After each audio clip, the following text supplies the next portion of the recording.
Alrighty, this morning I'm trying to install this Newtry wireless remote to my dump trailer. I have a load trail dump trailer. It has a single acting pump, which means that basically it only has an up function and it is gravity fed down. So on the wiring that it comes with, it just comes with this up-down remote, and it comes over to the motor here. And I took these wires loose already, but there's only 3 wires that are connected to the pump itself.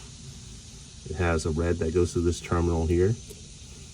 It has a white that goes here to power, and it has a green that comes to a connector that's right here on the solenoid.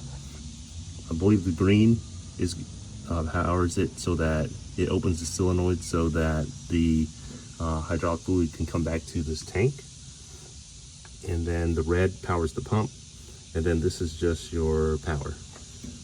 There is a red coming from the battery coming to this post right here, but I have it taken off for right now.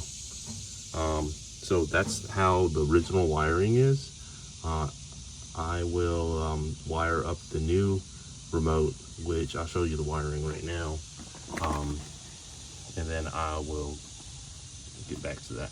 But basically the wiring for the wireless remote comes with these wires here, and if you follow these directions, the pump will work with the remote, but it won't work with the wired remote, but it doesn't work with this wireless remote.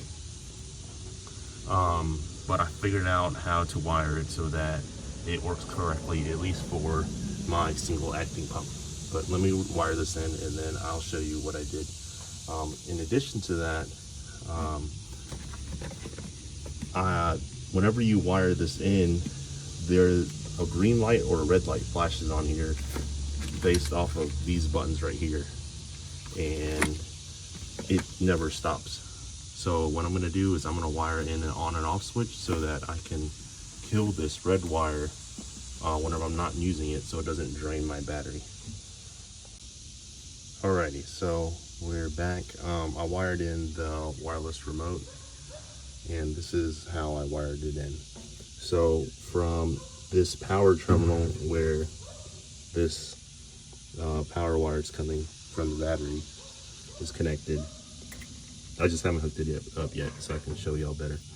From there, you can see I have it going from there to this switch, so I can kill the powers, because like I said, this always flashes red or green. I'm pretty sure it doesn't turn off, so I put in this kill switch so that it doesn't kill the battery. I wired it in with these spade connectors, so just in case I need to change something out, I can do it quickly. It goes to that red wire. The yellow is coming back to this post here. The green is coming down here to the solenoid, and then the white is coming over here to your negative. I'm going to hook up the power wire now, and then I'll show you that it works. Alrighty, so I got the power reconnected. Everything is currently off. This switch, it shows you that it has actually on and off. So right now it's off. I'm going to turn it on, and you'll see this light come on this remote. So now it's on. So with the wireless remote, they have these stop button. So when it's flashing red like that, it means it's in the stop button. So whenever you press the up and down, it won't work. So you have to press the start button, and then you'll see the green starts lighting. Let me take a step back. Now press up. It will go up. Press down.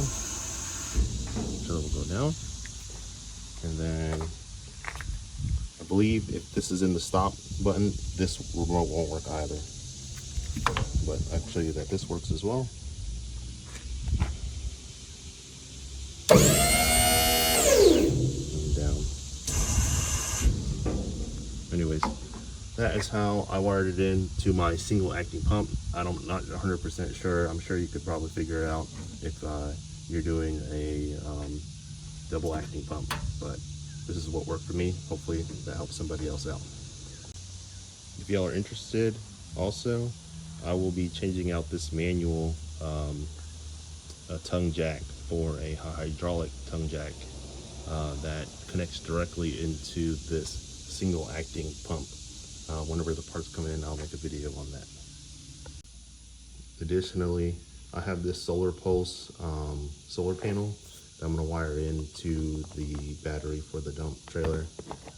That way I don't ever have to plug it into 120 power.